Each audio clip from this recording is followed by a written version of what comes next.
Hey everybody, welcome to a new series that I am very excited for. As you guys can probably tell, I finally have a better microphone, but also we're going to be playing some Dark Souls 2. This is the Scholar of the First Sin edition, and I'm going to be doing a pretty in-depth playthrough here. We'll start off with hopping into a new game. I'll be playing this on a PS4 controller. I'll stay quiet while this plays. Perhaps you've seen it. Maybe in a dream. A murky, forgotten land.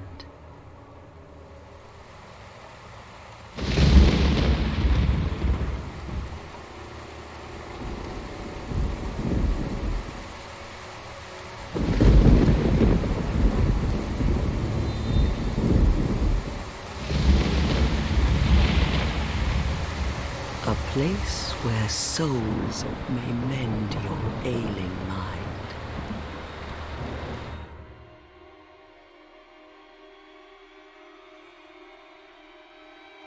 You will lose everything. Once branded. The symbol of the curse. An augur of darkness.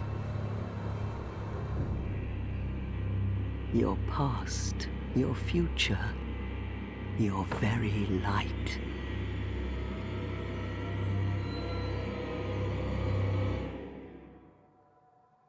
None will have meaning, and you won't even care. By then, you'll be something other than human. A thing that feeds on souls, a hollow.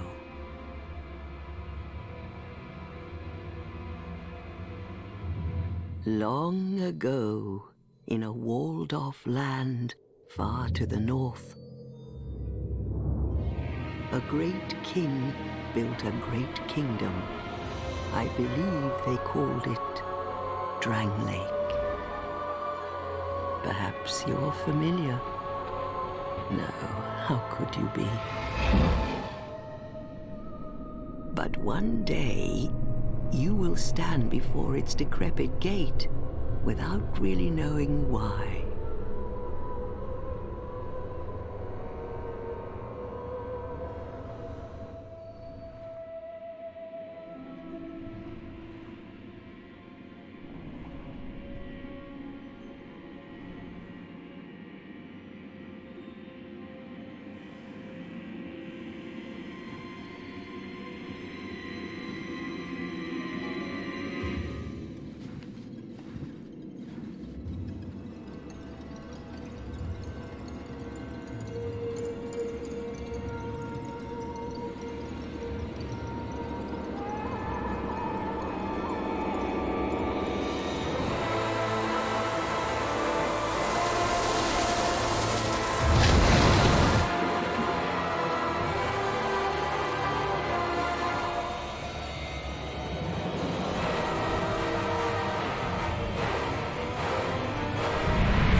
Like a moth drawn to a flame. Your wings will burn in anguish. Time after time.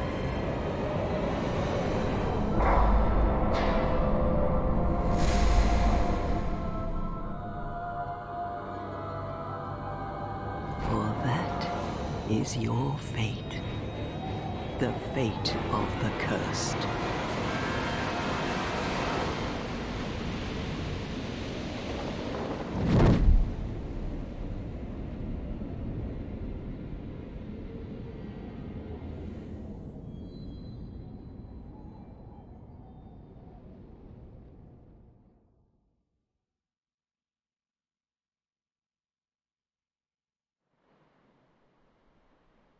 And here we are.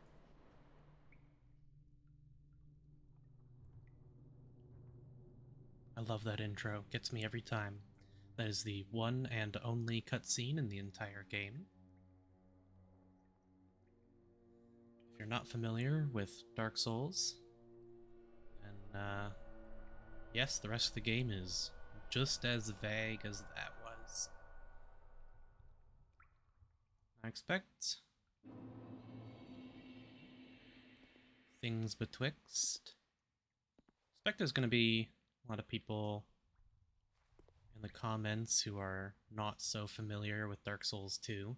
It is the black sheep of the bunch, but it is not only my favorite Dark Souls game, but one of my favorite games of all time. There's a couple things we can pick up here. It's not going to be entirely 100%, but it's going to be a very slow playthrough. We'll be talking about a lot of stuff, especially mechanical things, and I might talk some story-related stuff. These guys here, they do have a name. They're called Kobolds. We never see them again. They're only ever here, as far as I know. They're not hostile unless you attack them first. We immediately have a pathway we can go down here. We have an item we can pick up there. However, we're going to go into this hut first. You notice we didn't make our character yet. That is actually something we're about to do here. This is the first and only game where they give you this blank character before the game starts. There's a lot of differences between this and the other Souls games, and we'll be going pretty in-depth about them. I lied, we do have this cutscene as well, very brief. What seems to be the ruckus? Oh my, your face. The face of the curse. It's an undead. An undead has come to play. They all end up here. All the ones like you. You spoke to that kind old dear, didn't you?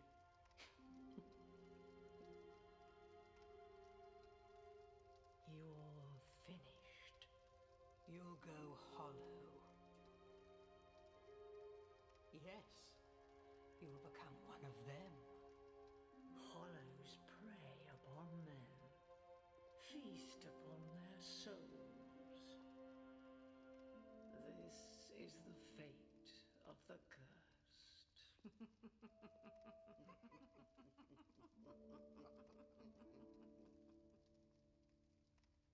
What is your name?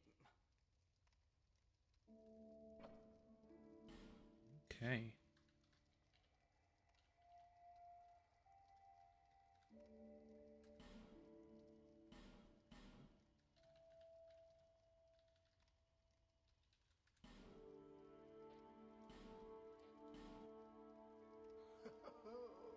At least you know your own name. Here's your reward for sharing. It's a human effigy. Take a closer look. Who do you think it's supposed to be? Think back, deep into your past. Yes, it's an effigy of you.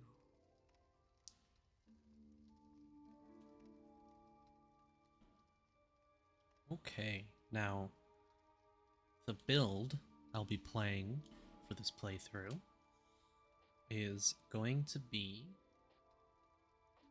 a faith build, although I'm not going to start as cleric. I'm going to start as an explorer for a few reasons, but they're a bit of a blank slate. You can obviously go with deprived, but there are different efficiencies for the classes.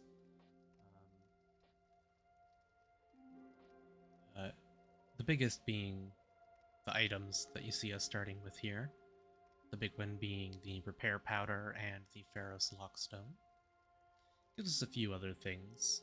It's gives us some item discovery through the armor as well. No, if I can check.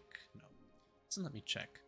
I could play as a cleric here. I could even start as a swordsman.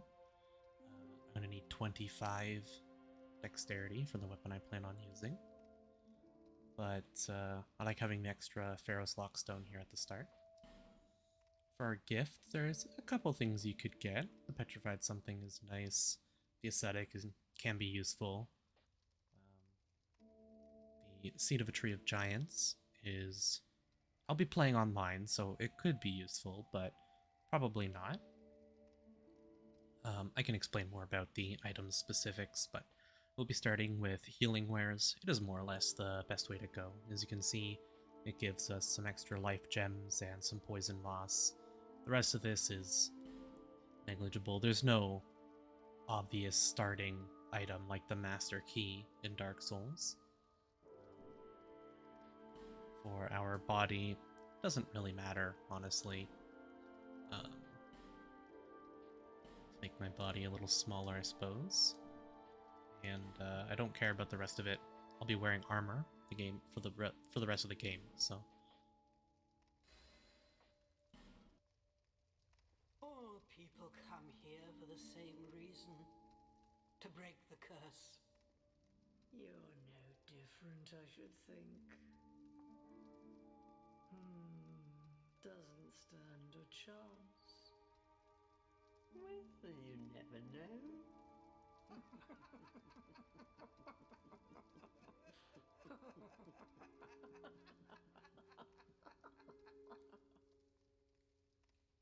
Go through the door and trot along to the kingdom. But remember, hold on to your souls. They're all that keep you from going hollow. Oh, I'll fool you no longer. You'll lose your souls. All of them. Over and over again.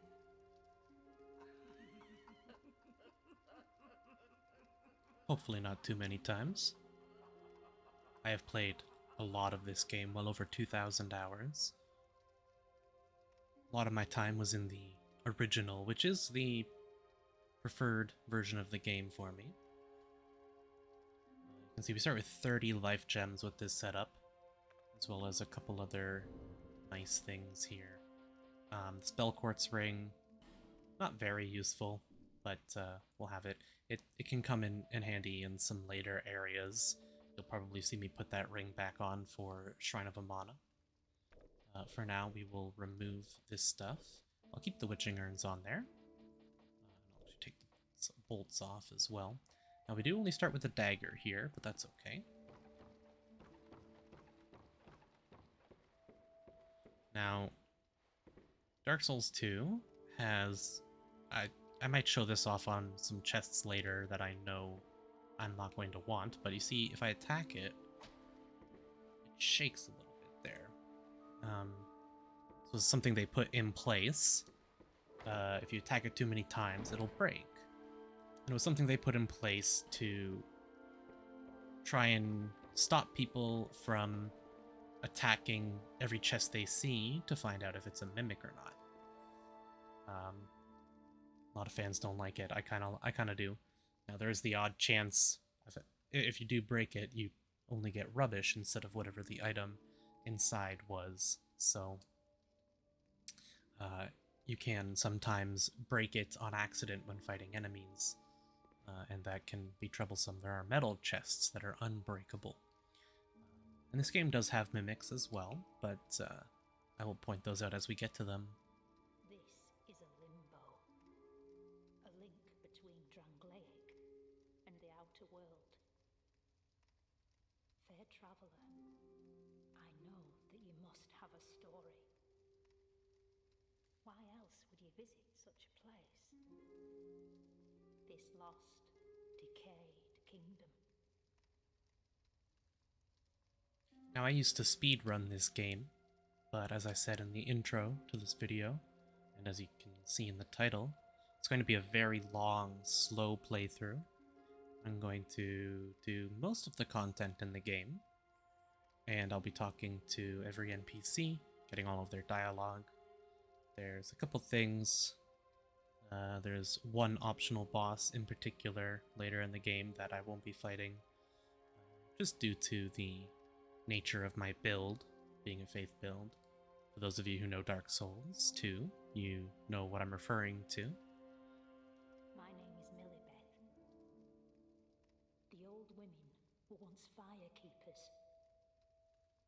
I am here to look after them.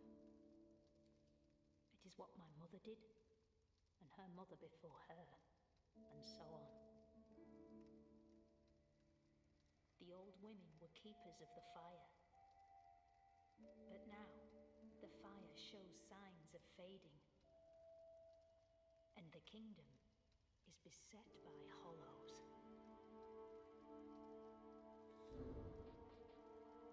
Now, I'm going to make sure everything's good. Turn up some of these volumes. I'll keep the music a little low. Don't like it to get too loud. And of course, if there's any audio changes you'd like made, you can always ask for that in the comments. These are going to be quite long videos. We're going to head back here. See, there's a ledge there that we can't quite get up, but have this pathway down here.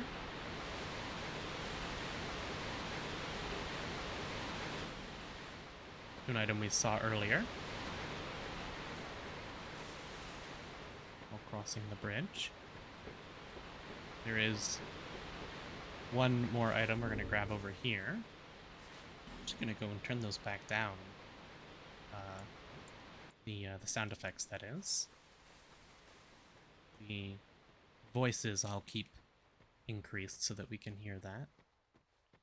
Go back and talk to the fire keepers in a moment here. Now this is an ogre.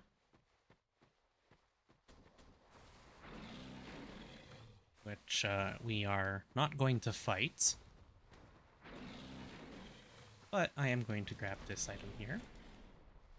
He does have a very useful item, which I will come back for once I have a better weapon. I could fight him now, but it'll take a while with this dagger. And I'm not too concerned with what he drops. I believe your dialogue is done. The old women are sisters. Oh, they're not. I am told there was a fourth. Long ago, fire keepers were commonplace. But now they are lost, scattered to the winds. The old women are but now... Okay.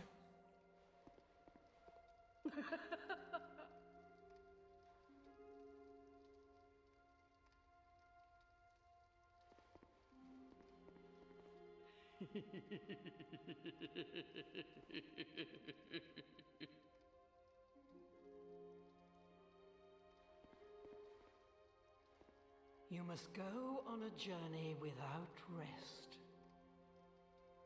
Well, I suppose if you find yourself at an impasse. But if your will is yet unbroken, then you may return here. To start again. With a clean slate. Now, at a first glance, that might sound like they're saying, if you get stuck, restart. But she's actually referring to another mechanic that she provides. Now, go along, go along. Which I will show off later, and will make use of. We have our first bonfire here. First of very many. We have a lot of things here. A lot of people will think this is quite strange that we start with teleportation. If you're a fan of the first game, you would know you don't unlock the ability to teleport between bonfires for quite some time. The third game, however, is broken up a lot more, so they require teleportation early on as well. So we'll go ahead and break this cart here and grab these items.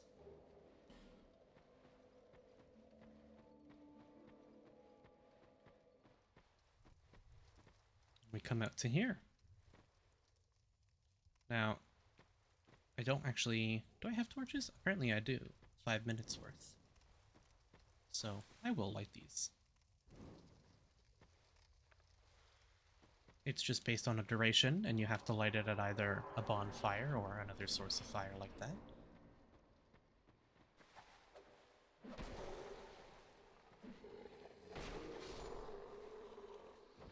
These first couple enemies aren't too difficult.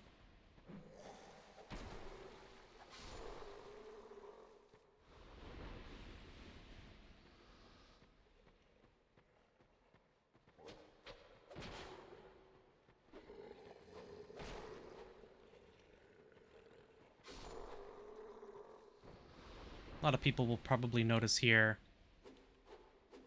use up a lot of stamina, and it regenerates quite slowly. I'll come back and do all of these after I clear the whole area. Your stamina regenerates very slow. You can see another area over there.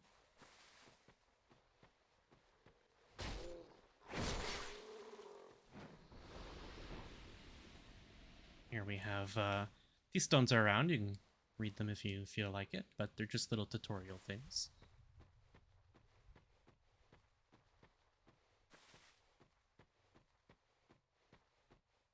Here we have yet another dagger, but that is the weapon we are currently using anyways. Managed to hit us, but it's fine.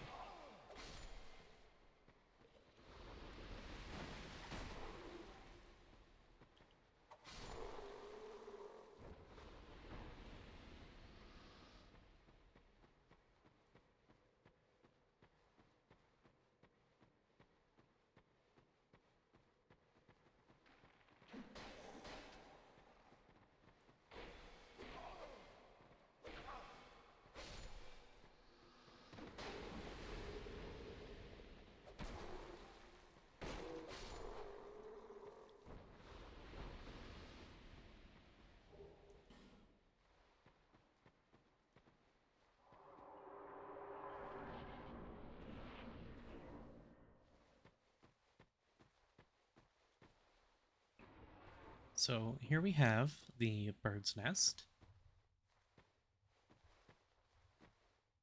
which should place something when you walk by. It is not, but the petrified something that we could have started with, as well as this small, smooth, and silky stone, are all able to be left among with some other things here at the bird's nest. I want to make sure you leave and not discard. Yeah, so nice, so smooth. Yeah, silky smooth. So they will Give pick us up smooth. there we are. Yes, you. Give us silky. So that dialogue there is to inform you of the item types that you can drop here, the smooth and silky stones. And each one has a full drop table that you can look up, but it's random. We got a Titanite Shard, which is good. We have another little ledge we can drop down on here. Another soul. Now we will check out this one right over here.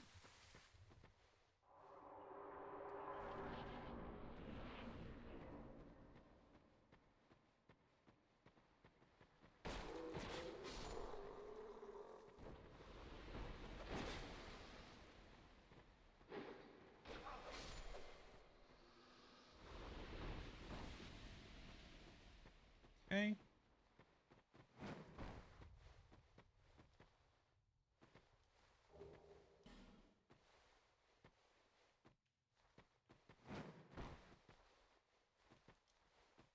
Make our jumps. Climb up this ladder back here.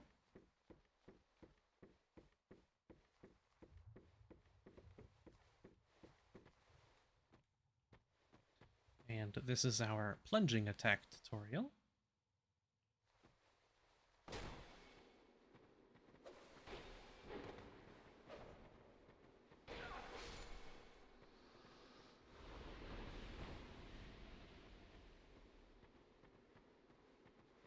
Let's see if we can get this guy to attack. I guess not.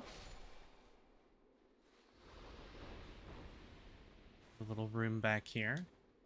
Now we have no need to go back here because of the item, but it is a cracked red eye orb.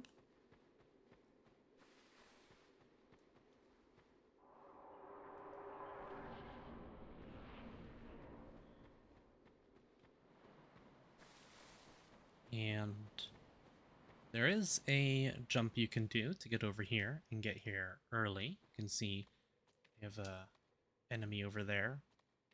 The slow, low frame walk is something that Dark Souls 2 does to distant enemies just to reduce the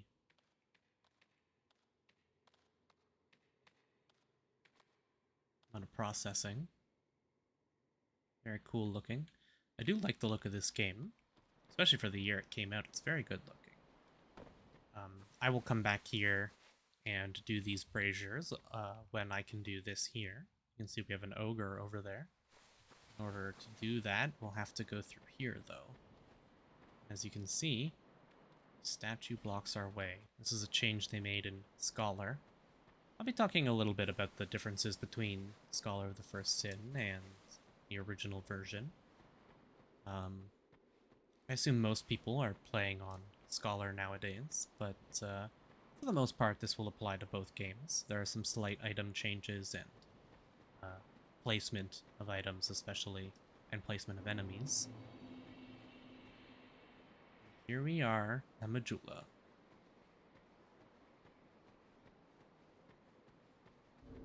Let me turn up the music here.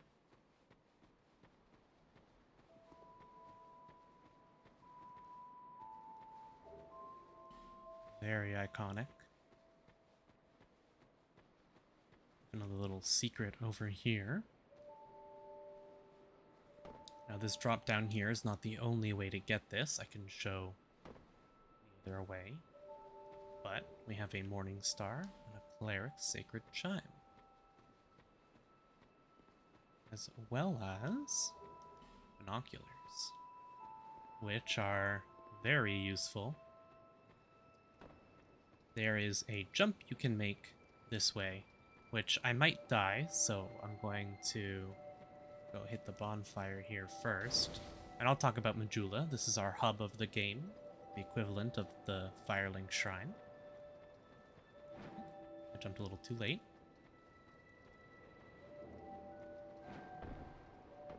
You can see it. There we are. Hold on. Almost had it. Come on. Not quite. I want to jump to the right side of the rock. Ah. Keep falling off, but as you can see, you can keep trying, and you can get up to the loot that way as well. And we do have a pathway down this way. There's a lot to explore here, and we'll be coming back here quite frequently. But first, we'll head down here and talk to the Emerald Herald. Are you the next monarch? Or merely a pawn of fate? Bearer of the curse, I will remain by your side till this frail hope shatters. Take this with you. May it ease your journey. We get our Estes Flask. Go on and see the king. He who made Drangleic what it once was. He who peered at the essence of the soul. King Vendrick. You may level up by the power of the Emerald Herald. So, unlike Dark Souls 3, and unlike Dark Souls 1, this game borrowed from Demon Souls. In Demon Souls, you have to level up at the Emerald Herald. And, or rather, the Maiden in Black, excuse me. and you have to level up here at the Emerald Herald in Dark Souls 2. Whereas in 1 and 3, you can... Well, actually in 3, you have to go back to the Firekeeper as well, I suppose. In 1, you could level up at any bonfire, but they started to keep this tradition of leveling up at the Emerald Herald, or leveling up at an NPC, which I prefer. I like it. This plays a little bit into the some of the NPC mechanics of Dark Souls 2 as well. You can actually kill the Emerald Herald and get her item right off the bat if you wanted. And we will be getting it from her eventually. But I'm not going to kill her for it because then I can't level up. Well, you can, but not quite in the same way. Let's go ahead and put our binoculars in our left hand here. If we look, she has a feather hanging there. That is indeed the item we will get from her. Let's talk again. Bearer of the curse, seek misery. For misery will lead you to greater, stronger souls.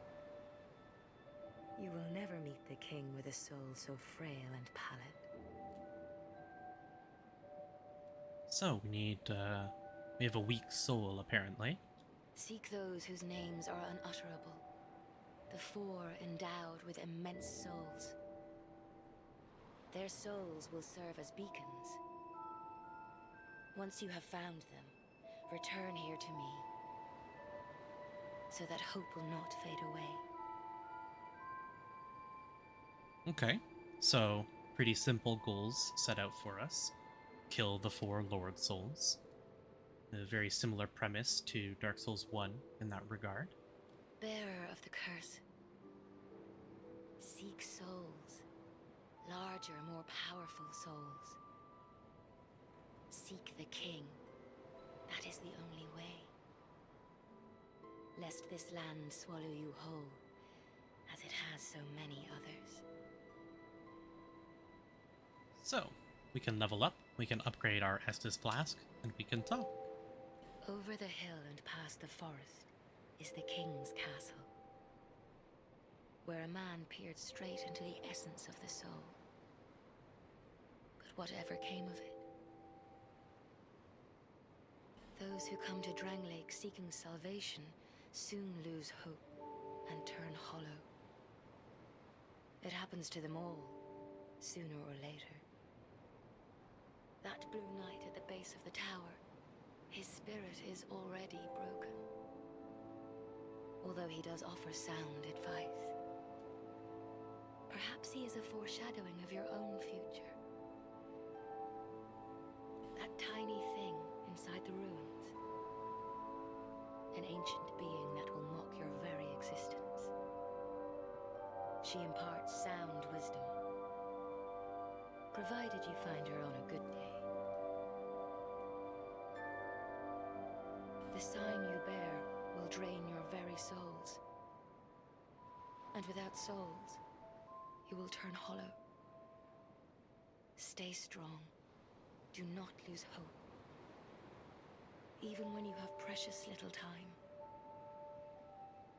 I think the second one she was talking about there, the tiny being, I'm pretty sure she's referring to Shalquar, who we will go speak to very soon. For when the undead dies, it is never truly dead, but only one step closer to hollowing.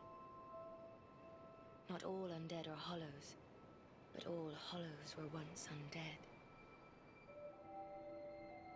If you find an Estes Shard, bring it to me, so that I may ease your burden. Over the hill and where a map. Okay. Well, let's go talk to this man up here, shall we?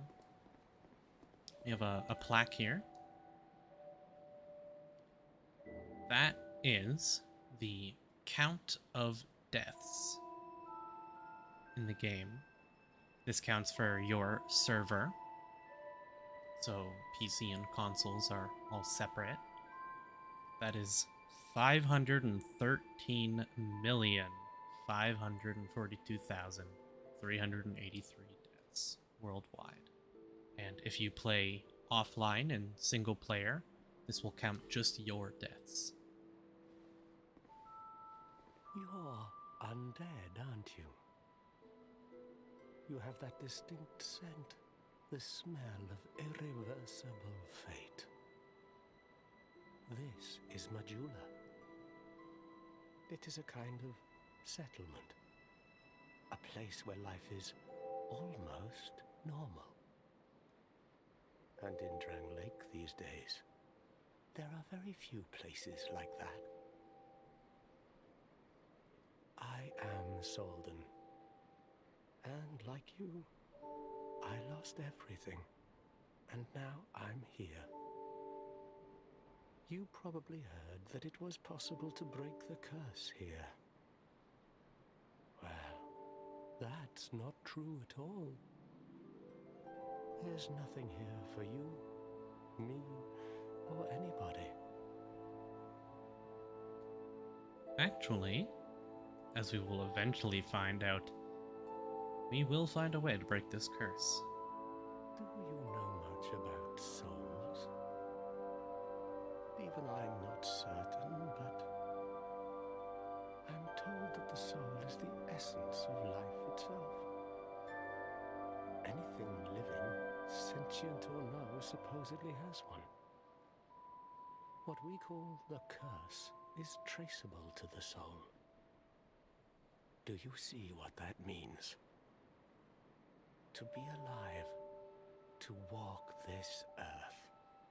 That's the real curse, right there. We undead will never die. And that's quite a predicament, really. Yep. Now, I'm actually going to go turn the music back down here. There are 4 beings in this land with giant souls. And wherever you go from here, you'll sooner or later come up against them. Each has a powerful soul and a terrible curse. If that frightens you, then you ought to just give up right now, like I have.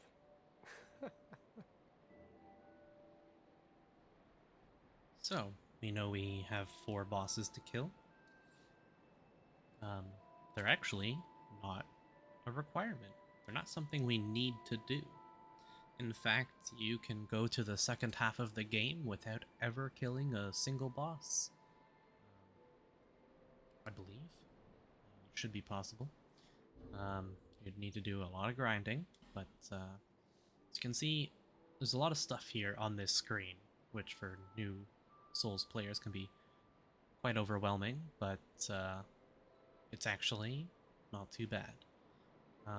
Once you learn what things are, what we need to look at right now is at the very top right corner, where you can see soul memory. This was a very controversial thing added to Dark Souls 2. I think people are a bit of crybabies about it. I actually like it quite a lot. It becomes quite irrelevant for co-op. Basically what soul memory is that every soul you ever pick up is tracked here. So whether or not you spend those souls on items or whatever, this is always keeping track of every soul you've ever picked up. So, to go along with that, this influences online play. Rather than the old game's systems of your level plus or minus 10, it is based on brackets of soul memory. And there's a calculator online that you can follow if you're trying to co-op with friends. These brackets are pretty drastic early on. It can make low-level co-op quite painful. However, it's not that bad at higher levels. The brackets are quite large, and it's it's basically irrelevant. It doesn't make that big of a deal at higher levels, but what this does is solves a very large problem that Dark Souls 1 had, which is twinks. It's people who stay at a very low level, but get endgame powerful gear and invade lower level players with endgame equipment, whereas you don't have any way to combat them. The game doesn't take into account your equipment into your invading. So if you're skilled enough, you can make a very powerful character at a very low level and invade people. And they solved this a little bit in Dark Souls 3 with a different mechanic, being that your invasion chance, the people that you'll invade are going to be around your same weapon upgrade level. Also, not too bad. It does... Dark Souls 3 has quite a bit of scaling involved, though, that I'm not a very big fan of. I'm not a huge fan of Dark Souls 3 as a whole. I think it has a lot of issues. I know it's quite popular, and I don't think it's a bad game, and I think it's a fantastic game, but not for me. There are some other pretty key things to look at here. Obviously, you can take a look at all your stats and what they do if you're interested. Your health and stamina and your equip load. In the very bottom right there, we have a percentage, 36.4. That is our equipment burden. So it'll be very important for what our role is like. Unlike Dark Souls 1, where you have multiple different brackets, there's only really 3 brackets. There is below 70%, there is above 70%, and there is above 100%. And I believe if you go high enough, there is a higher roll as well. So there's technically a 4th bracket. I'm not sure exactly what the upper end equipment percentage is, but if you're too high, you can't roll at all. If you're above 100, you have a very heavy roll. If you are above 70, you have a medium roll. And if you are below 70, you have a light roll. Now your lower percentage, the closer you are to 0, the longer the distance of your roll. That is something not a lot of people understand. So you can see, don't roll too far here. It's pretty far, but not super far. And if we go to our equipment and take off all of our armor here, you can see it's significantly longer. And a lot of Dark Souls 2 is about positioning. Positioning is very, very important.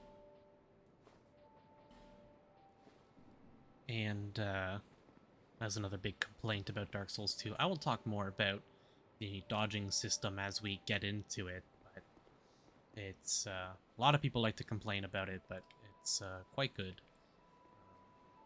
Let's talk to Salden here again. Do you ever cry out for help? The journey of an undead is long and treacherous. You'll face invaders from other worlds at every turn. If you need help, why not proclaim faith in the Blue Sentinels? When you face danger, the Blue Sentinels will come to your aid.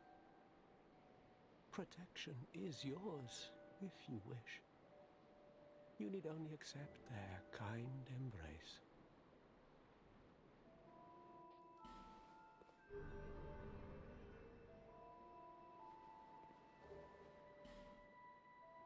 We've entered our first covenant, the Blue Sentinels. You can see on the top left there the icon for it.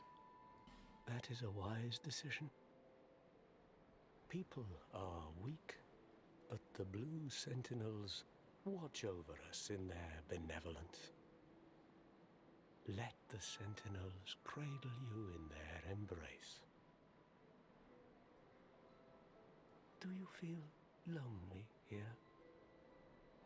It suits me just fine, as I've nothing left anyway. It will grow on you, this place.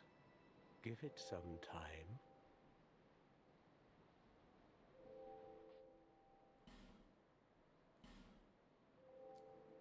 Do you see the way beyond the bonfire?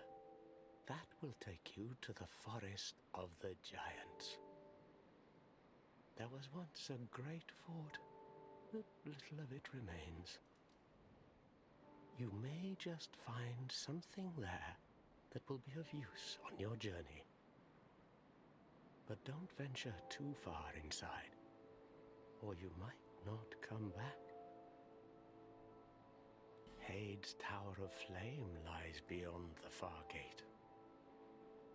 In the cathedral, the Apostles of Blue gather. But the road leading there is perilous. The gate is rigged with some contraption. But how it works, I just don't know. Have you seen that pit, that gaping hole in the earth? I don't know what it's like down below, but I wouldn't suggest trying to find out. Besides, you'll never make it down there, not without a ladder of some sort. The flame you see there is a bonfire. They exist all across the land, beacons to we undead. If you are tired, try resting beside the flame. The flame heals us. Long ago, a woman called a firekeeper watched over each bonfire. She kept the flame lit and guarded it from those who would extinguish it. I wonder where the firekeepers went. Did you notice any letters on the ground on the way here? These are messages that have jumped the fissures between worlds. In Drang Lake, the flow of time is convoluted. Things shift and waver, twist and turn. Poignant wishes, dashed dreams, the messages convey our very inner thoughts. If your will to soldier on falters, try leaving a message. Somebody out there is sure to listen. You may notice symbols. These are summon signatures. They call upon spirits from other worlds through the schisms in time. If you fear hollows, find summon signatures to call upon spirits to help you. Do you see the way beyond the bond? Okay. But don't. So he talked about quite a few May you things find there. peace on your journey. He described 3 directions. That's one of the things I love about Dark Souls 2. I think I've done the math before and worked it all out, and theoretically I think there are 13 or 14 different bosses that could be your first boss. Which is a lot. That is a lot of options. One of the big complaints about Dark Souls 2 is that the world is not interconnected. However, the world branches and gives you lots of options. It doesn't quite connect in the same way that Dark Souls 1 does, which is quite a lot. But each individual area connects quite well, and they do a good job with that. The level design inside of the levels connects back on itself quite well, usually. But each of the 4 paths towards the Lord Souls are separate. You don't get any kind of crazy level design like we get through the beginning of Dark Souls 1. But we get some very cool areas. And of all those 3 directions he described, you can actually go to any of them right now. The pit is a little more difficult. He mentioned ladders, and there is ladders that we could go find. However, there are other ways down there. He also gave us this blue seal. This ring does 2 things. First, when you wear it, you get a very slight HP boost.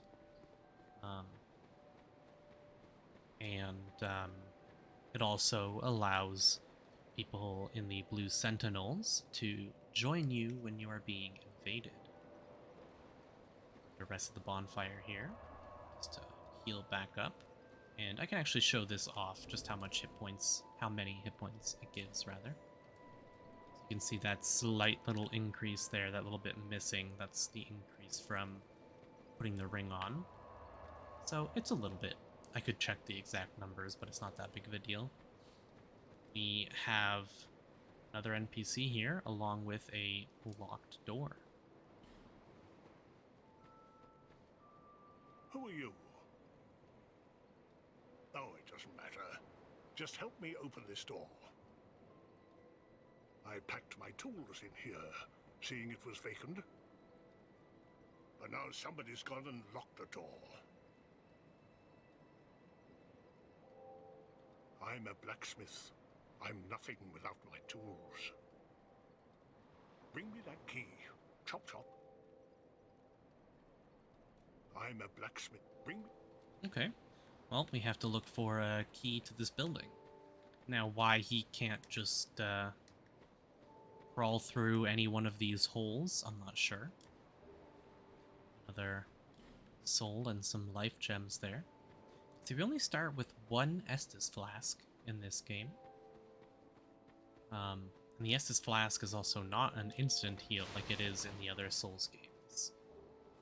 But we do have life gems, which are a consumable item. Head up the back end here by that gate he mentioned. We have some Homeward Bones. This is for another Covenant, but not one we will be doing. I can always do other faster, quicker playthroughs in the future, where I go into some more stuff. Here is the pit he referred to. If you look down, you can see there's items and things. If we try and jump down there now, we will die. However, there's two ways we can get down there. I mentioned Shalquar. Here she is. Oh, undead are we? And one without much time remaining. Just about ready to fall apart, I'd say. Not exactly the time to be chatting with a cat. Well, suit yourself. Oh yes, you may call me Shalquar. Enchanté. So, what did you want anyway? Ooh, you smell wonderful. So there's a couple different things we can do here. First off, she lets us manage covenants. We can leave our covenant here for free, no cost, and all we have to do is go talk to the covenant leader to rejoin it. We can also view our rank in all of our covenants as we progress them. I will join every covenant as I find them, just to show them off. She also sells some items. You can see the highlighted things here. She sells a bunch of rings, as well as Homeward Bones, Prism Stones, Alluring Skulls, and Lloyd's Talismans. Now, the Alluring Skulls have quite a few uses in the near future, but I will find some that I will use when that time arises. We have the Ring of Evil Eye. The healing of this is nowhere near as strong as it was in Dark Souls 1, but it's not a bad ring. We have the Silver Cat Ring, which reduces damage from falling. You can see this is 13,400 souls, so it's quite expensive, but we will be buying this. This is one of the ways we can get down that pit without dying. We have the Red Eye Ring, which is only really useful in PvP, or co-op with friends, rather, but it can be useful in other situations as well. It increases your aggro range, so it lets enemies aggro onto you instead of allies, but it also lets you pull enemies from further away without using a ranged weapon. However, we'll be using a ranged weapon, this being a dexterity build and all, so it's not too hard for us to do that. There's the name engraved ring, and this was added as a way to make co-oping with friends easier. This actually does two things. I'm not going to be using it, there's no need, but this was replaced by the password system that we got in Dark Souls 3 and in Bloodborne, and was eventually put into Dark Souls 1 Remastered. If we ever get a Dark Souls 2 remaster, then they may remove this ring entirely for a simple password system like that, but I kind of like this one. And it actually does one other thing that not a lot of people are aware of, which is it actually increases the ranges that you can get to join people. So if without wearing this ring, your soul memory ranges are actually smaller. They're a lot larger when using this, meaning it's a larger distance before you overlevel your friends with your soul memory count. So even if you are using more soul items than them or killing more enemies, then you can still stay ahead. We also have the Ring of Whispers. Now this just says can hear the voices of foes. And this one has one practical use, and we will be picking it up for that practical use when the time comes. But we won't bother with it now. The other thing is it makes enemies whisper things. Certain enemies have different lines of dialogue that you can hear while wearing the ring, which is pretty cool, but none of it super important. We could talk to her a little more here. This place is already dead. Everything will crumble and waste away so that something new may be born. Isn't it wonderful?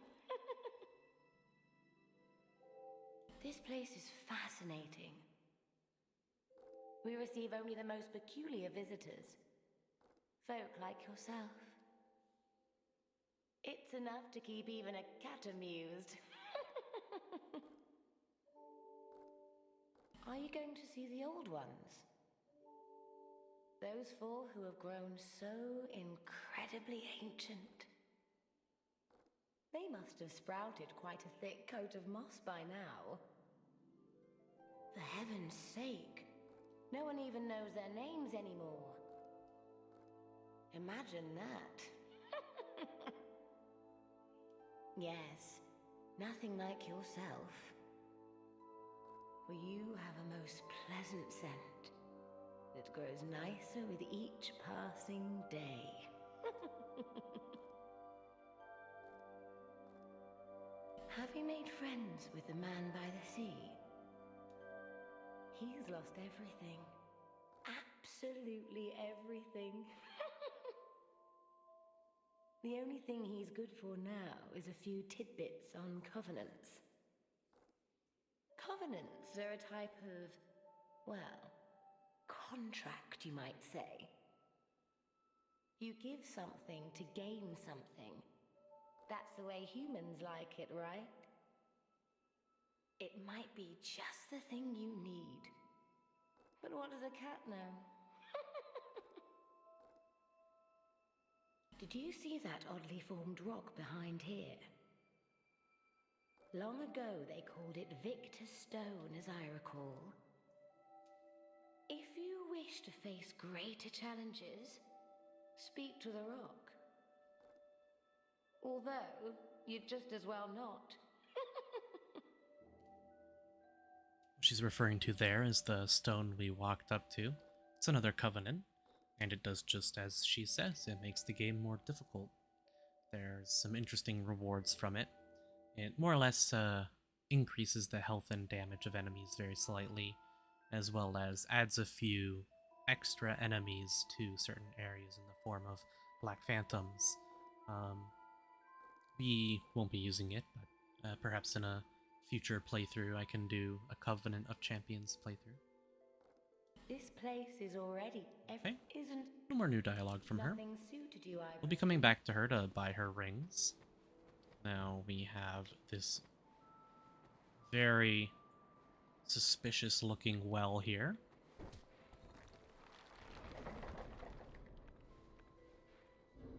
Right, I took my Tanger off.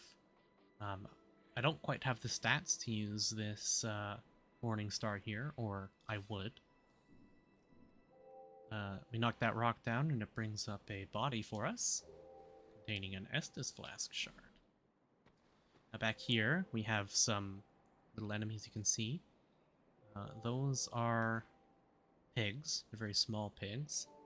And I'll be interacting with them more in the future. There's a little thing you can do with them. We have another building here, which is locked.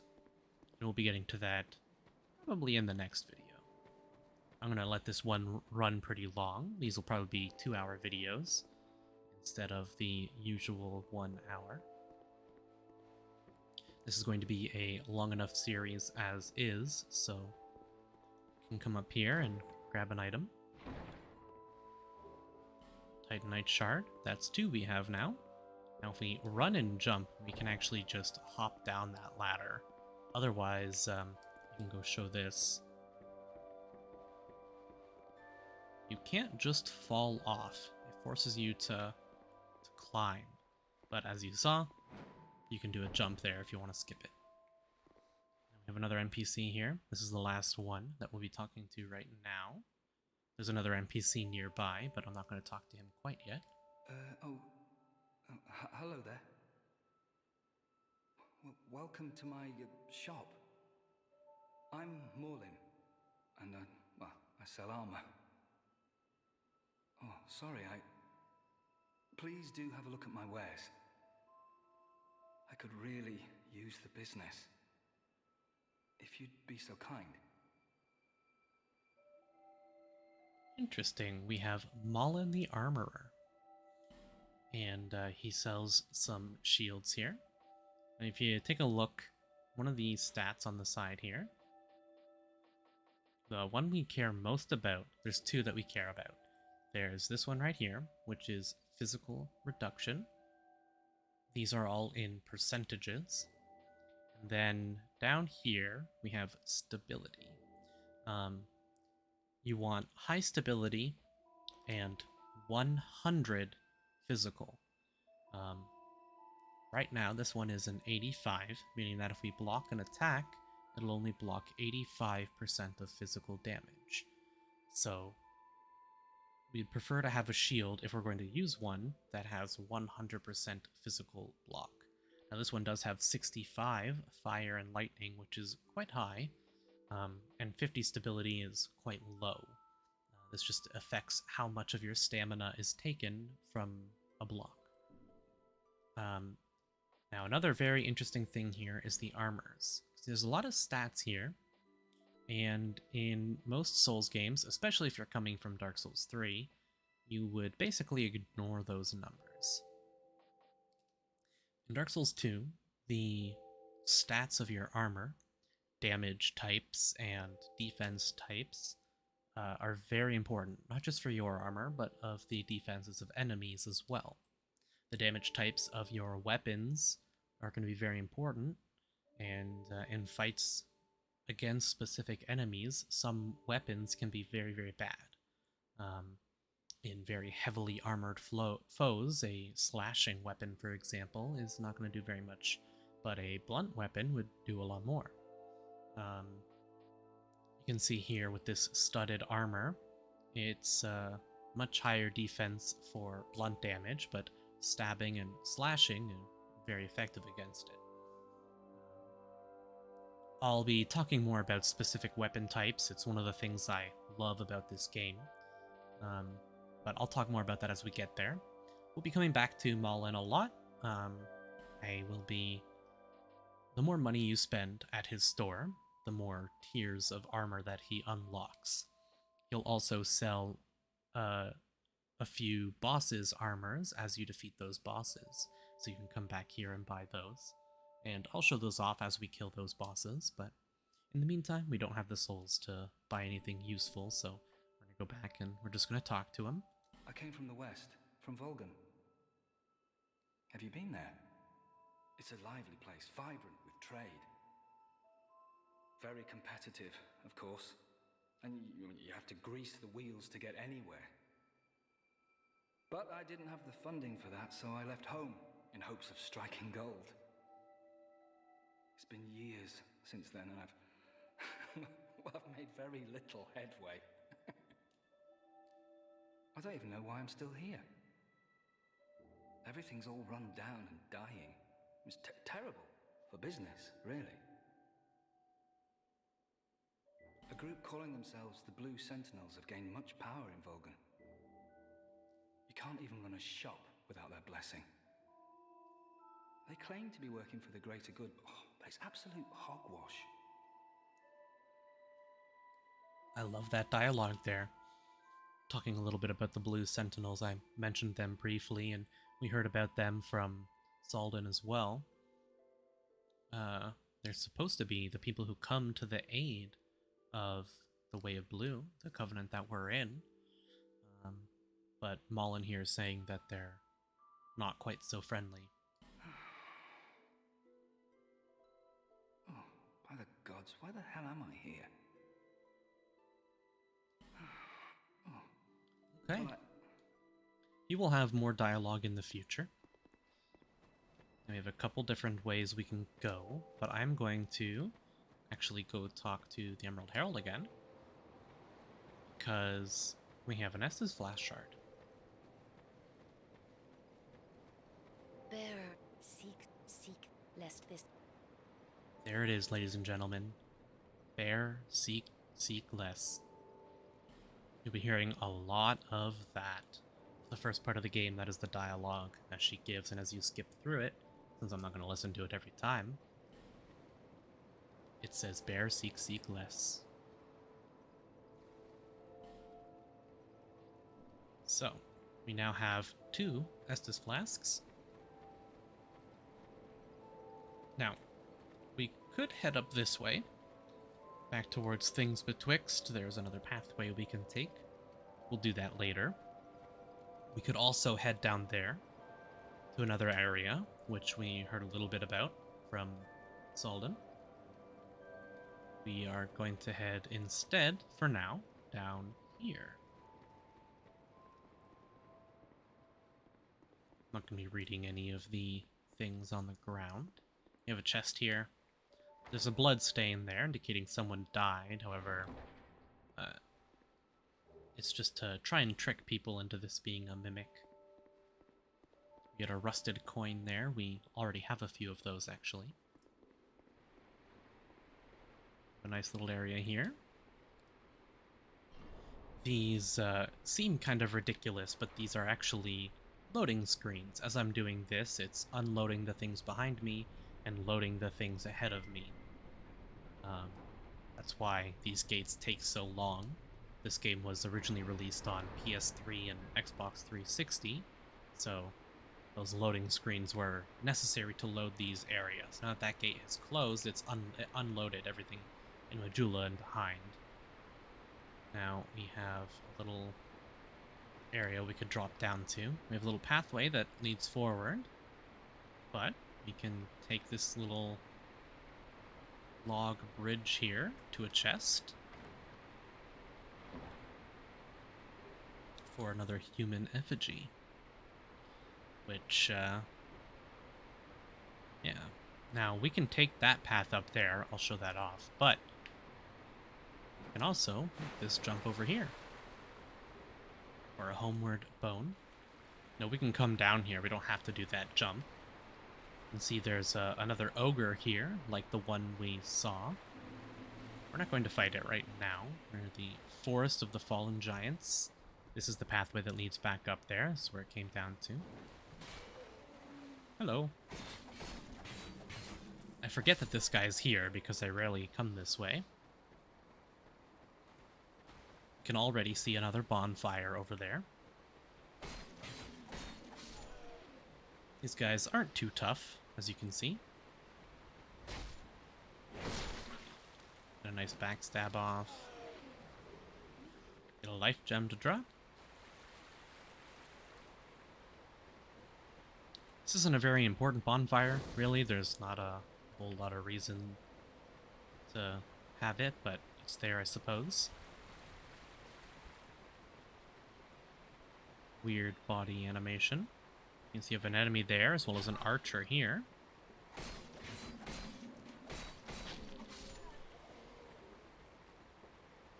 little bit of damage from the bow, but not too bad. Ooh. Oh, they stun-locked the hell out of me. Okay. We'll back off and drink an Estus.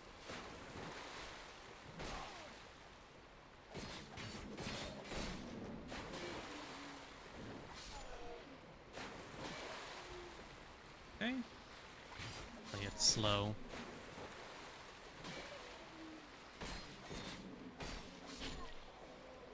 See, we got headshot there and it staggered us.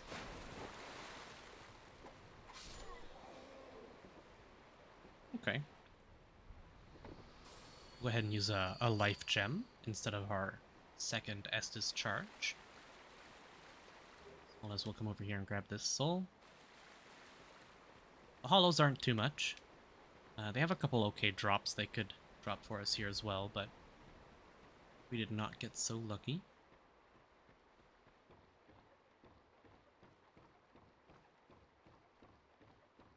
Now, this area used to be a lot scarier. See, there's a lot of dead bodies laying around. However, the game's lying to you. They are not actually dead. See, your dagger doesn't do very much damage, but it does good enough to take care of these guys.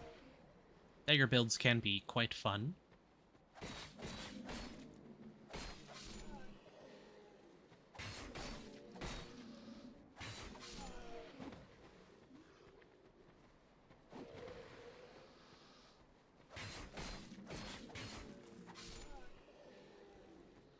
One of the interesting things about daggers, I should be safe here, is this little stat down here. Counter strength. You can see it says 150. If we compare that to this, which has a 120, or the 100 of this Sacred Chime, for example, it's an irrelevant stat here, but that 150 is a multiplication when doing critical hits. So that includes backstabs and parries.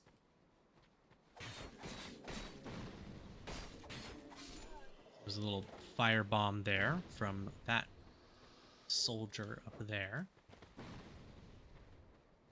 We'll go deal with him before we kill the rest of these hollows down here. These hollows used to just be wandering around in the vanilla.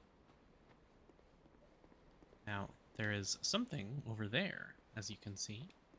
So there is a jump we can make here. I'll actually do it from here. This is fine.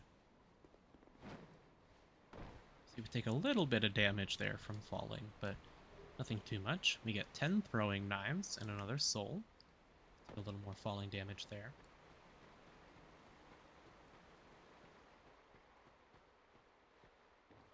See, there's a little bit of inertia with your running, and you want to time your jump with that inertia. If you take a look, this is our usual. When we start sprinting, there's a little bit of a build up and a little bit of a wind down. And once we start running, you can see it's slow. Our animation changes a little bit. We get up to that speed and then we back up a little bit. Jumping in that little frame there is what we're looking for, that section. If you're past that running state in the animation to here, your jumps have I feel like they have more of a chance of being little baby jumps, which is a big problem with Dark Souls 2 is the baby jumps. Sometimes you'll just not jump very far because the terrain does some weird stuff.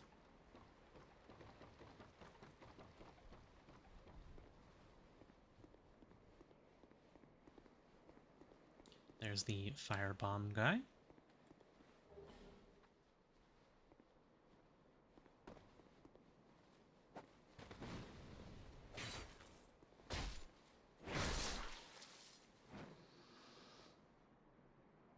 And see, the backstabs work a little different from what you might be used to. When you are, as opposed to an animation locking when you are behind someone, this is another thing to try and deal with some of the problems from Dark Souls 1. People rolling past and then locking onto you and doing weird glitchy backstabs was always a big mess in Dark Souls 1 that I was not a fan of. So we get a short sword there. And the way this works is when you are behind an enemy and do a light attack, instead of that animation, you will do that backstab animation. And if that backstab animation connects with the enemy, then you will backstab them. This fixes the problem of that spamminess, but it has some pretty major issues where you feel like you should be getting a kill and don't, or you should get a backstab that you don't get due to latency through server stuff, because the servers were quite bad. So you would feel like you should have got a backstab, but because it doesn't, because there's that animation required, hitting that animation, it feels quite strange. So in PvP, it'll often feel through desync that you should have hit a backstab and you don't.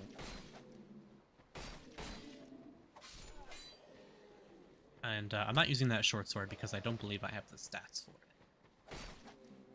See, we have quite a few souls now, 1700.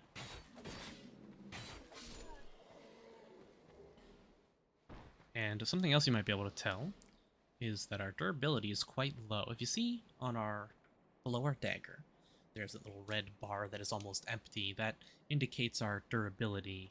The durability in Dark Souls 2 runs out very quick.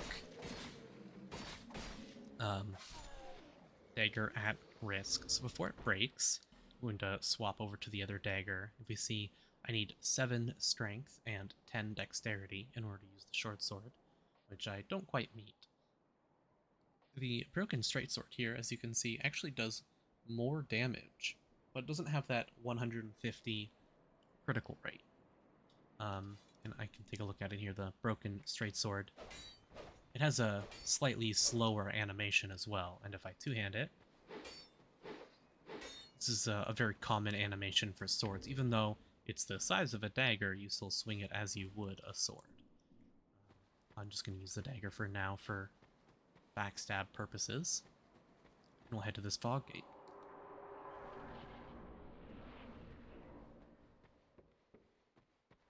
So, first we're going to go here and then roll. Would have liked to get behind him for a backstab, but that's okay. Hollow infantry armor. Now if you see, we have some enemies here. Draw him out.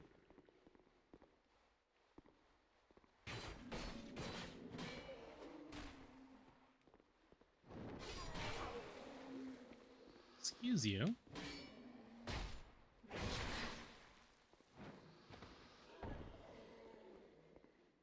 We do have a way to drop down into this room as well. But you would end up getting ganked by multiple enemies here. You can see we have an item behind this. Wooden bolts. We don't have a crossbow to use that with. And you see we have a soldier enemy here as well. Oh.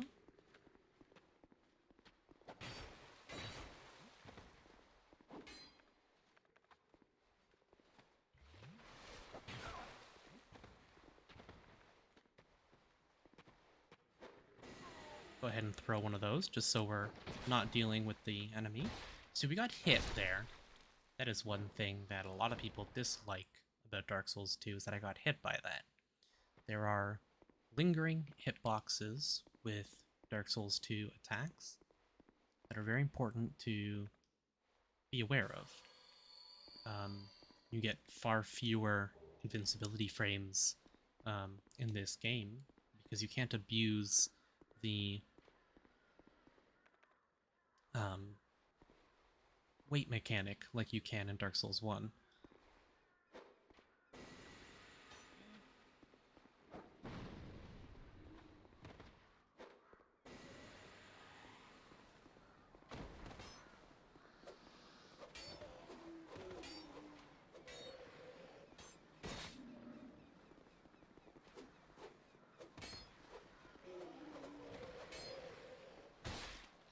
Something else you're going to see here is that he just hit me. Now, those hits, they did a lot less damage, but they did still hit me. I had what's referred to as super armor. meaning I reduce most of the damage I take. When you're locked in animations, you're not invulnerable like you are in Dark Souls 1 and in 3 when they brought it back. You have to be a little more aware of your surroundings. You know, being shot at by this archer over there. We'll deal with him in a little bit.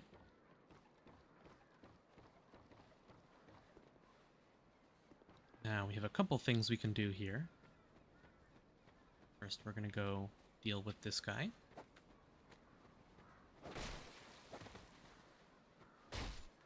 Go ahead and roll past him and get that backstab off. Get more witching urns. And we'll open this up to another bonfire, as well as some summon signs and another NPC. Now these summon signs I'm playing online, so it'll be other players. Now, Bandit is actually the most efficient class to start as. That would be who this started as for my build, as my build invests in every stat other than intelligence, and Bandit has the highest intelligence, or the lowest intelligence start, meaning that my points are spent very efficiently. Buy something, anything. So she's a merchant. Oh, come now, help an old woman and buy something.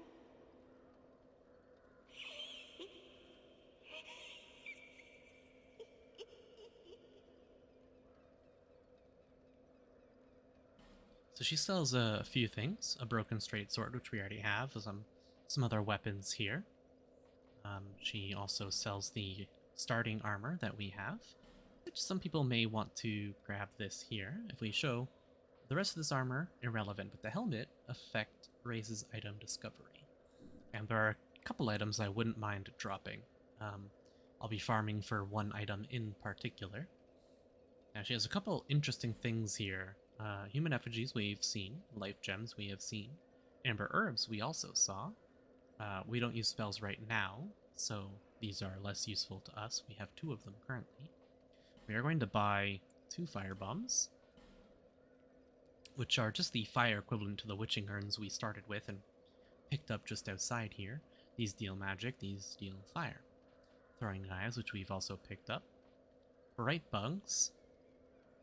These are fantastic, and you should buy as many of these as you can. They will restock every so often. There are triggers for it, but I won't get into it. These are fantastic.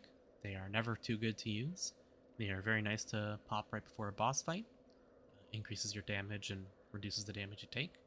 A Pharaoh's Lockstone. We started with one of these, and there's more than you'll need, really, but I like to start with it so I don't have to buy this one. Now we have here a Fragrant Branch of Yore. Restores living things from petrification. That hollow that was turned to stone back in Things Betwixt, we can use a Fragrant Branch of Yore to unpetrify him and get through there, which we will want to do. And lastly, Lenegrast's Key. She, for some reason, has the key to his shop from back in Majula. We'll buy it for 1,000 souls. Now she also sells Heal and Soul Arrow, so if you want extra uses of those spells, you can pick them up here. It's quite nice. We'll talk to her. My name is Melentia. You're a stranger to this land. Oh, we get as strangers these days. Everybody's gone and run off. Dranglake's been a pile of rubble since the war fought long, long ago. When the giants crossed the sea. Interesting. So we're learning a little more about those giants there and this kingdom, Dranglake. We learned a little bit about Volgan from Malin as well. We're going to learn about a lot of different nations here. People like to draw connections between these kingdoms talked about and the kingdoms here in Dark Souls 2. Lore-wise, this is chronologically the second as well. Canon, anyways. Whether or not Dranglaic is actually just Lordran, as it is in 1 and 3, is a bit up for toss. Some people like to believe that it is. I believe that it's its own kingdom. Not everything is set in stone. A lot of this lore, just like in the previous games, is up to your own imagination. Fill in the blanks yourself. But Drangleic is, as far as I'm concerned, another kingdom separate. We get to see the effects of the hollow curse on another kingdom, something other than Lordran. And we get to see how that turns out. And we also get to hear about a lot of other distant kingdoms, and some of those have some parallels to ones talked about in other games, but there's no confirmation about whether or not they really are the same. There's a few hints and clues here and there, but a lot of them are their own. As we can see clearly in Dark Souls 3, there are a lot of references to different nations in Dark Souls 2.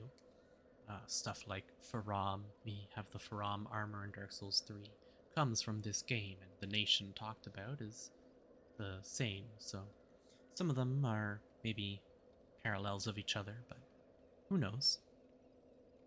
Seemed like the battles would never end. Poor folk like myself have nary a place to sleep. That's why I keep all me things right with me. You may travel light, but methinks you bear a burden of your own.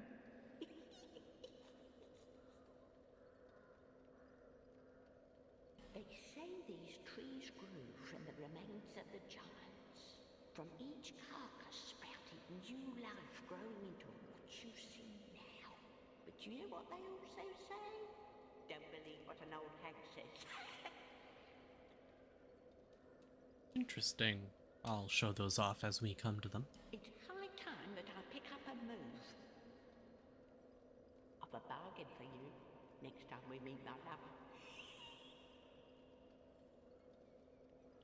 That's her last bit of dialogue there.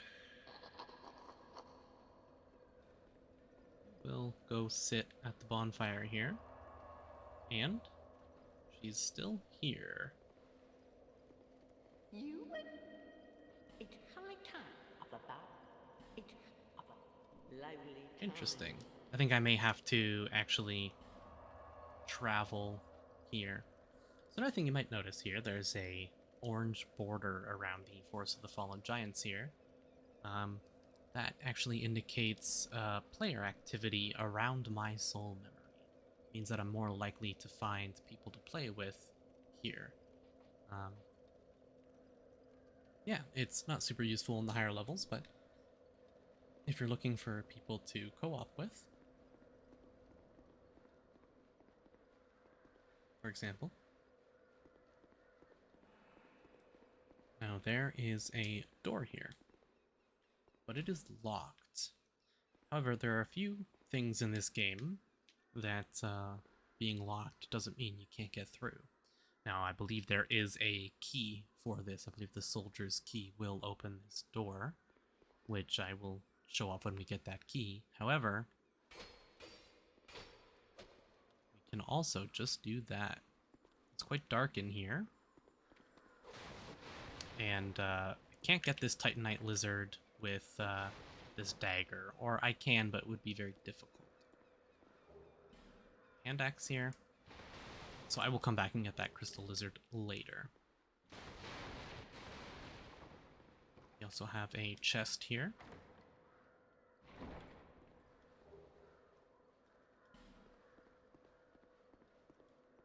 Go ahead and open this door. And there's actually an enemy right here. A jumping attack. Hollow soldier armor. We have another iron chest here, which we've seen a couple of these now, but these are ones that you cannot break. Usually it means they contain an important key item, but not always. These are, however, items that don't respawn if you use a bonfire ascetic, which I can show that off a little later. only wooden chests do. Now we can actually drop off here. Grab another item. Divine Blessing. Which I don't know that I will ever use, because they always seem too good to use to me. But we have more back here to explore. We'll drop down right here.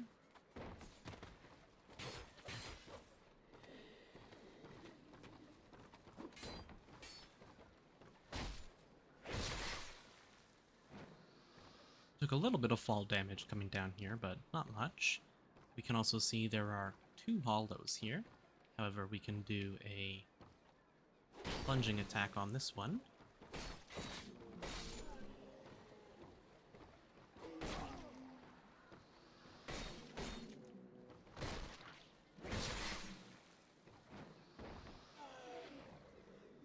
A lot of bloodstains around here. There's a ladder, so we can go down there that way.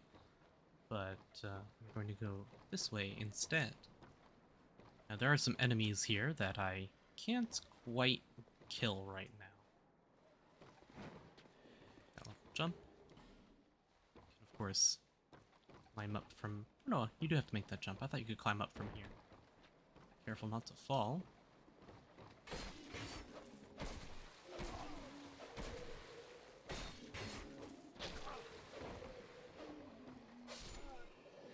So that was our first instance of him being lower than me, causing us a lot of issues.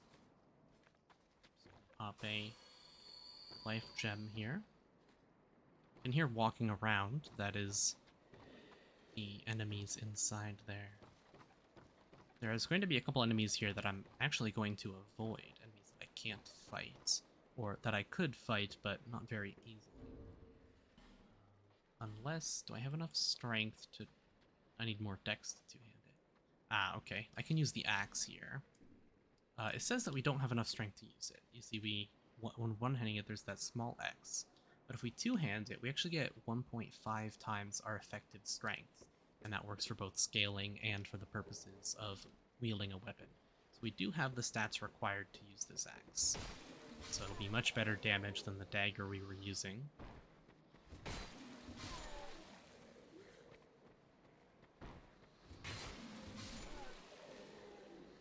See over there, we have a new enemy type behind these guys.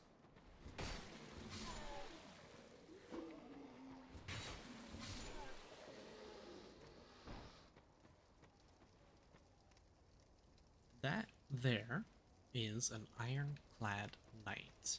We also have a pretty spooky looking cave there.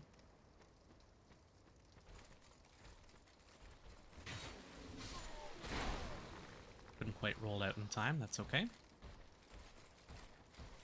Let's go ahead and drink an Estus.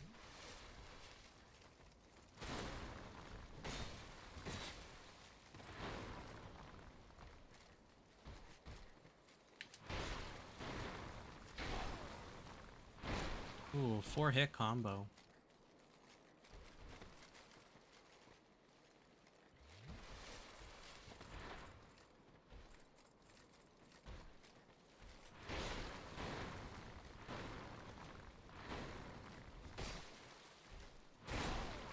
Didn't quite roll in time, that's okay. We'll back off and... Now a blunt weapon would be ideal here.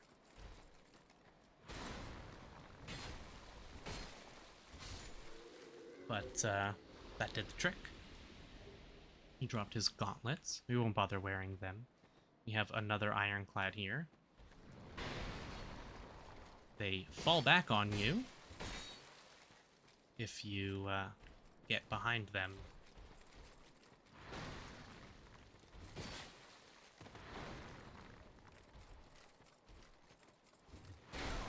I accidentally attacked instead of rolling.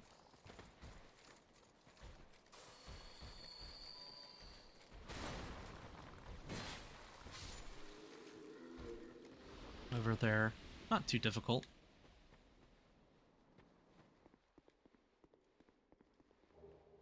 Little shield here, one we won't bother using. We've picked up a couple different pieces of equipment here. This is the shield we picked up. As you can see, it only has a 60% physical reduction, meaning that we'll still take 40% of the physical damage portion of the hit, which is not good. There's no reason to block with that kind of shield. It's not very useful. And this here, the buckler, has 75, and we'll be using this buckler quite a lot. We don't have the stats for it right now, although the stats actually aren't too important. Let me equip this foot soldier shield here and show you what I'm referring to. So this is a parry. I haven't done much parrying yet, but I will in the future.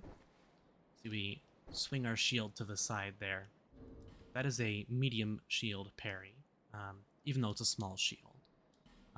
However, we have, if we put this shield on, the buckler, the little one, we have a different kind of parry animation there, where we push it up.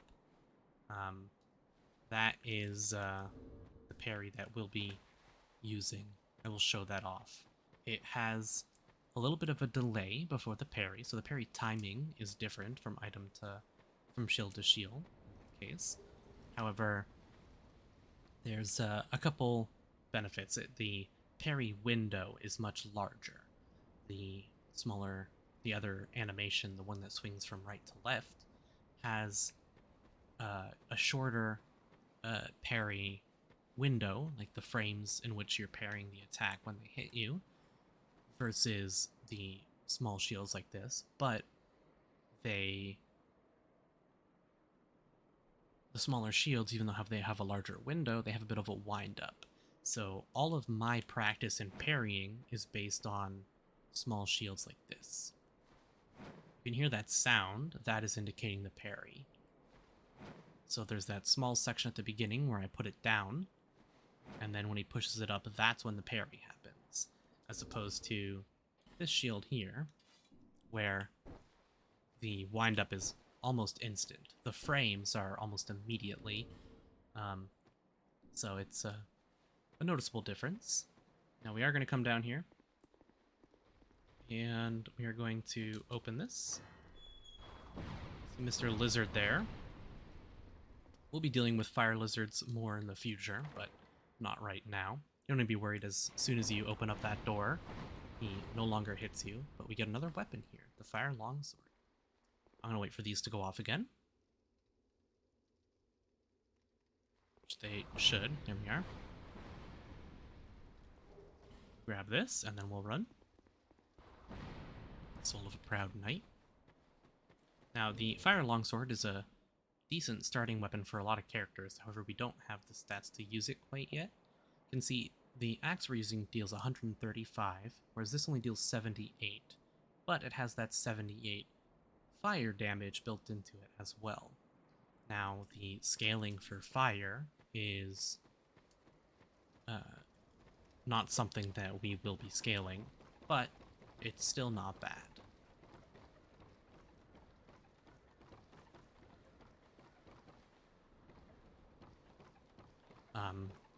Fire will be one of the better elements that we scale, but our main one will be lightning. Now, we are going to have these enemies respawn, since we did... Ooh, forgot about this guy.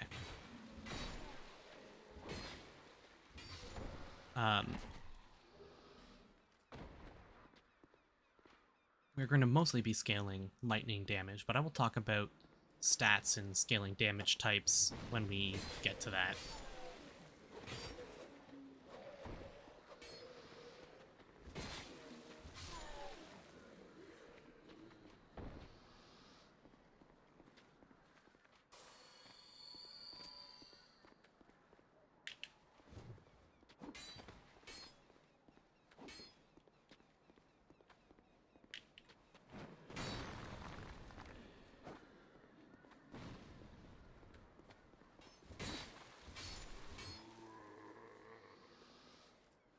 Now, those guys can drop their weapons, which is a very good early game weapon for strength builds, or even hybrid strength agility builds. But the drop rate on it is quite low. We're gonna head back to Majula here, because we got Leningrast's key.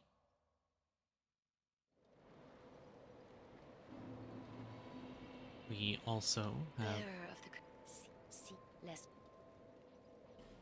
have some leveling up that we can do. So, as you can see, a lot of our stats start very low, except for adaptability. Now, adaptability is a bit of a meme stat.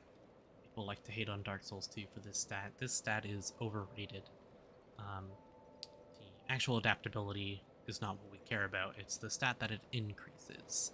And as we put levels in here, if you take a look on the right-hand side, there's a stat, or in the middle, rather, there's a stat called AGL. That is your agility. Now this stat, as you can see, as we put points into adaptability, this agility goes up.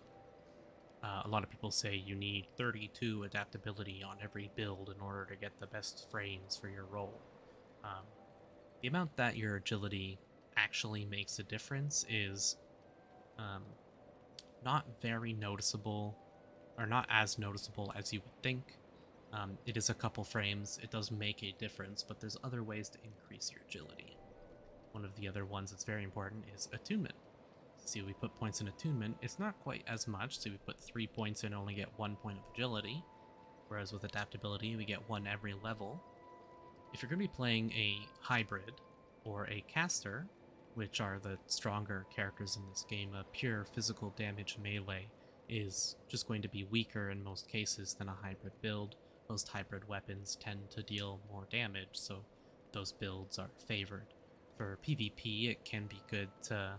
Some people like to play a pure build, as you can put a lot more points into your vigor and endurance while staying below certain levels, but as I discussed earlier, levels are actually unimportant. It's your soul memory that matters. So there isn't really a PvP level like there was in Dark Souls 1 and is in Dark Souls 3. So it's a bit of a toss-up. Now, Int and Faith are, well, we don't care about Ints. Faith will be putting a lot more points into, but for now, we're going to put some points into Strength and Dex. We'll actually just put our points into Dex to get that 9.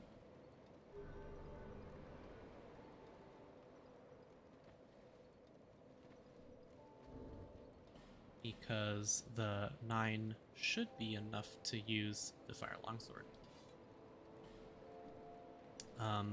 And as you can see, one-handed we can't use it effectively, but two-handed we can. The two-handed moveset is very good. We have a Poking Thrust. This is not a special type of weapon. This is just a longsword that's been infused with fire. So you could make a weapon like this, and we could go buy a longsword, which I will show off momentarily. I will do this right now. I'm a blacksmith. So, we have the key now. Used Leningrast's key. There's a chest in here, which contains a short bow, which we don't quite have the dex to use. Ah yes, very good. Now I can get to work. But first, let me set up. Come again later. Alright. So, go ahead and sit at the bonfire. And you can see it refreshes, and he's way at work in his shop. You, stand back. This is dangerous work. The name's Lenigrast, just a simple blacksmith. And you are... another useless traveler. A man ought to labor with his feet planted firmly in the earth. Not roam around like you flirtatious vagabonds. Oh, what does it matter? Go on, show me what you've got. Your equipment. Let me have a look. But do it quick. So, there's a couple things we can do here. Repairing works differently to other Souls games. The durability repairs itself after you rest at a bonfire in Dark Souls 2. However, if you let a weapon get completely broken, then you will have to come here to repair it. Reinforcing is for increasing the level using Titanite. There's going to be a couple things we can pick up here. I want to double check these stats. We need 12 dexterity in order to use the spear. Spears are going to be my weapon type for this playthrough. As I've said, I'm playing a Dexterity Faith hybrid, so for those who have any experience with Dark Souls 2, you should already know what kind of build I'll be going for. Let's talk to him again here. Drat. You're worse than my reckless daughter. Don't spend your whole life in transit, you hear? You'll need souls to repair and improve equipment. I know only of smithing, but souls have many other uses as well. Don't waste your souls on useless trinkets. Think before you spend. So, I didn't mention it when he said it, but in his previous dialogue there, he talks about having a daughter, which will become important later. Equipment can be strengthened with rare orestone, but such orestone won't come easily. My girl knows her stones, but she's always out prancing about. Now, there's a time for travels, but you can't wander the world forever. Even you must have someone waiting back home. Drat. You're worse than my reckless daughter. Don't spend your whole... Okay. So, if we go to our reinforce here, we can see we can spend that Titanite to increase the power of certain weapons.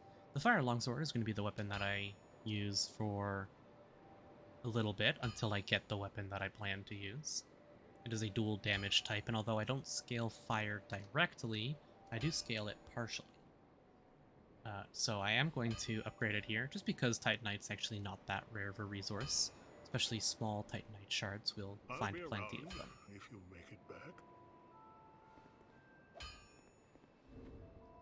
So it's +1 now. I suppose I can talk about the differences here.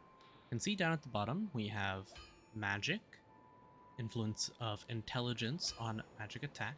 We have fire, influence of faith and intelligence on fire attack, influence of faith on lightning attack, and influence of faith and intelligence on dark attack. It scales with the lower of these two attributes. So dark and fire are both int and intelligence, however they work slightly differently.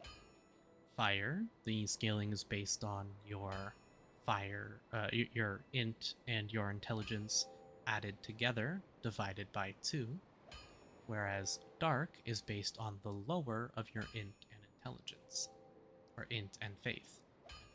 Messing up all my words here, but yes, fire is added together, divided by 2, dark is the lowest of them, meaning that if I have faith, it's only 50% effective on scaling this damage instead of 100% effective for lightning. It won't scale my dark at all, since it's only the lower of the two, but fire will half scale with the build that I'm going for. So it's not a bad sword to use in the meantime, as I will be scaling faith. The weapon that I get, that I plan on using, will be a chance drop in an upcoming area, or a guaranteed drop in a later area. So it'll depend on the order that I do things. Let's rest up here at the bonfire again. And I'm going to go to my inventory, and we picked up quite a few souls. So I'm actually going to use them here. We get 2,000 from that one there. This game also introduced being able to consume multiple items at the same time. This was carried over into Dark Souls 3. Fantastic. I love it. 3,200 from those souls. We have 5 of these small ones to use as well, for another 1,000. So we have 6,300 to spend now. Bearer, see, lest. level up here. And my dex, I'm going to take 8 strength and 12 dex. Actually, I'll go 13. Yeah, I'll go 13 for now. Actually, I'm going to take both of these to 10 for now. And I'll talk more about it as we get to certain things, but I know what kind of stats I want to go for based on my build in the future. So, we're going to head back to the Things Betwixt here briefly before the end of the episode. If you remember, we have that ogre that I skipped. So, we're going to go back here. Past the old firekeepers.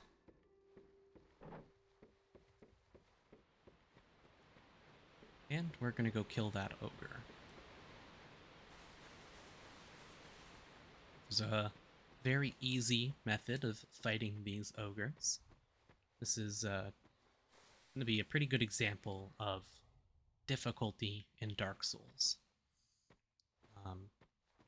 Learning enemies and their patterns and how to manipulate those patterns is a very big part of the game.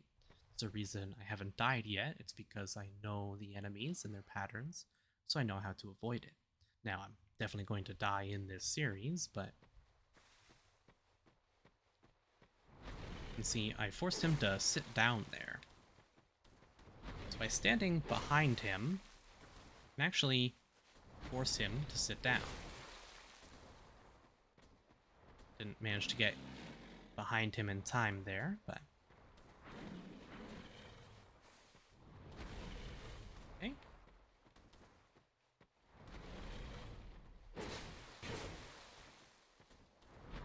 So, if you just sit behind him, he will continue to try and sit on you. And you can kill him just like that. Very easy. You get the stone ring. If you're trying to fight him from the front, it's very easy. He does a lot of damage, he has a grab.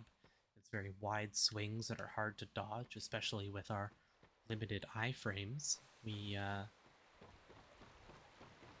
can't get out of the way of his attacks very easily. I'll go ahead and put the stone ring on and talk about it. Additional reduction of enemy poise. Now it's quite heavy. It's given us almost 3%, but we're still well below 70, which is all I care about. I like to be around 50% is usually my equipler like to be at, but that's also fine. We have one other enemy that I want to go kill, which is the other ogre.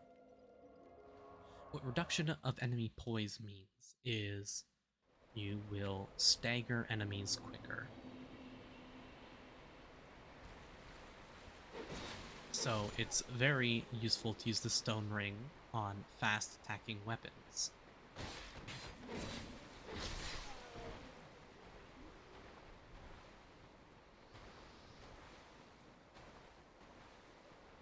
Here, where is this other one?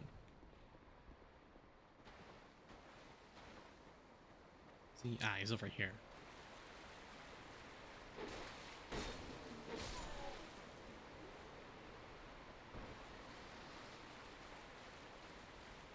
Get out of the water, so we're moving quicker. And we'll go aggro this ogre. Okay.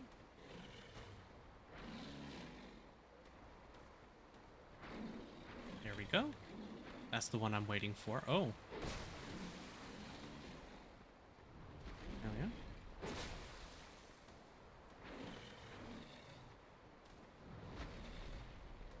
So, behind him.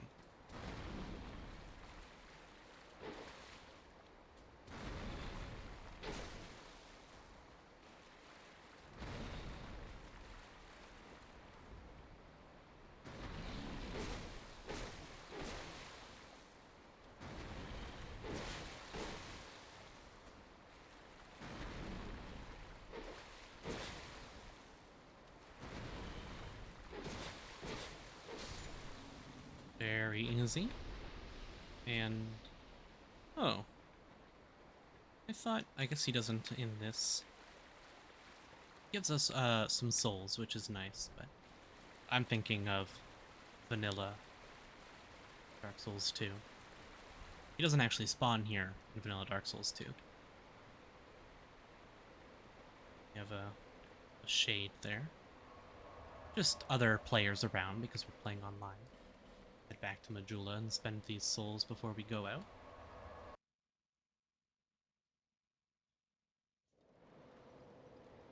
As you can see now, if we take a look at our character screen, we have a total of 12,930 soul memory. This is keeping track of how many souls we have gathered completely throughout the game, not just what we have on us. We also have that middle number there, it's telling us we need 1,200 for our level up, meaning we only have enough for one more. Bear, seek, lest. Bear, seek, lest. I'm gonna put the... Oh, I have enough for 2, actually. Oh, what am I thinking? 1,200. I'm gonna put both these points into Vigor for hit points. I like to get my Vigor up to 15 or so, usually, for a lot of these upcoming fights. But, yeah. There we go. Obviously, we did not get very far. The amount that I progressed, I could probably do in under 5 minutes on a casual playthrough. On a casual playthrough, I wouldn't have even gone to the Forest of Giants first. I would have gone to that area there, which we are going to do probably in the next video. You can go there earlier, but the enemies are a little more difficult. Yeah, I hope you guys enjoyed. If you did, leave a like and consider subscribing. I will see you all in the next episode.